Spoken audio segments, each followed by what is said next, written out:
नमस्कार दोस्तों, मैं विमलेश गौतम और आप देख रहे हैं माई अब्रॉड जॉब्स। दोस्तों, एसएससी के बारे में थोड़ी डिटेल इन्फॉर्मेशन और देनी है। एसएससी में कितने टाइप के करियर बन सकते हैं? वैसे तो इसमें ओपन प्लेटफॉर्म है, आप अपना करियर अपने हिसाब से बना सकते हैं।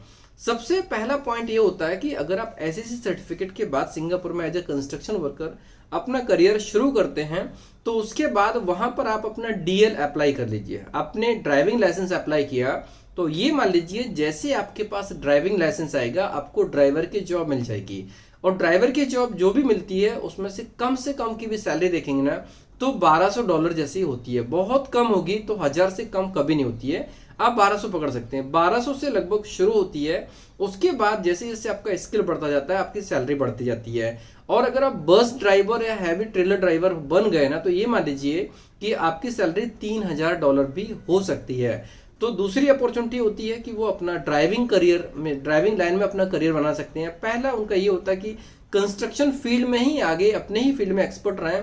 जैसे पाइप फिटर है तो पाइप फिटर में ही अपने आप को स्ट्रॉन्ग करेंगे तो कुछ समय के बाद में वो एक्सपर्ट हो जाएंगे।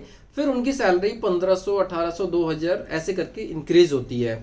और अगर जैसे मान लीजिए कोई ट्रेड में ना रहना चाहे, ड्राइविंग भी ना करना चाहे तो उनके लिए क्या अपॉर्चुनिटीज हैं? जैसे कोई भी कैंडिडेट अगर इस वर्क परमिट पे गए कंस्ट्रक्शन वर्कर में और वो ग्रेजुएट है तो वहां पर आप जो भी अपने जो प्रोफाइल है, आईटी है या हॉस्पिटलिटी है या कोई भी प्रोफाइल है, उस प्रोफाइल से आप वहां पर जॉब सर्च कर सकते हैं। और अगर आपको किसी एम्प्लॉयर ने सिलेक्ट कर लिया तो आपका एस पास भी लग सकता है, एस पास कन्वर्ट हो सकता है, कोई भी कैंडिडेट्स में अप्लाई कर सकता है।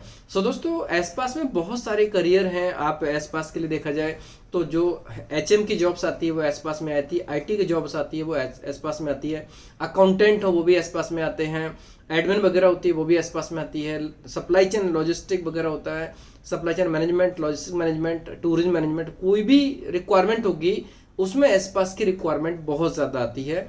और जैसे मान लीजिए एक रिक्वायरमेंट वो भी होती है, जैसे अभी देखा जाए तो सिविल इंजीनियर होते हैं, सिविल इंजीनियर डायरेक्टली हायर नहीं होते, उनके पास एसएससी सर्टिफिकेट होना जरूरी है।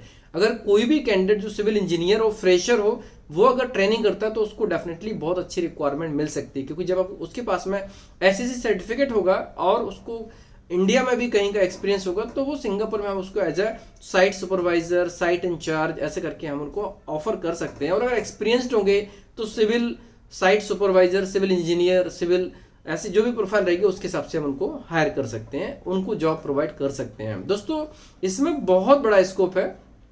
एक बार अगर आपने एंट्री की तो 18 साल तक आप सिंगापुर में काम कर सकते हैं। सिंगापुर में एसएससी का इतना बड़ा स्कोप है कि ये मान लीजिए एक आपके पास टूल आ जाएगा जिससे आप सिंगापुर में एंट्री करेंगे और उसके बाद आपको फ्यूचर के लिए चिंतित होने की आवश्यकता नहीं है। आपका सिर्फ एक फर्ज होगा, काम करना है, काम करना है, काम करना है। और आपको आपके हिसाब से आगे चलकर ग्रोथ अपने आप मिलती जाएगी। क्योंकि वहां पर जो रिक्वायरमेंट है स्किल्ड पर्सन की रिक्वायरमेंट है, इंटरेस्टेड और डेडिकेटेड लोगों की रिक्वायरमेंट है। मेहनत अच्छे करेंगे तो आपको रिजल्ट अच्छा मिलेगा। दोस्तों, ये वीडियो कैसे लगा, पसंद है तो लाइक कीजिए, कमेंट्स कीजिए, शेयर कीजिए। हमारे वीडियोस को लगातार देखने के लिए चैनल को सब्सक्राइब कीजिए, घंटी वाला ऑप्शन जरूर दबाएं जिससे कि आपको आने वाले सारे वीडियोस के नोटिफिकेशन सबसे पहले मिलेंगे। धन्यवाद।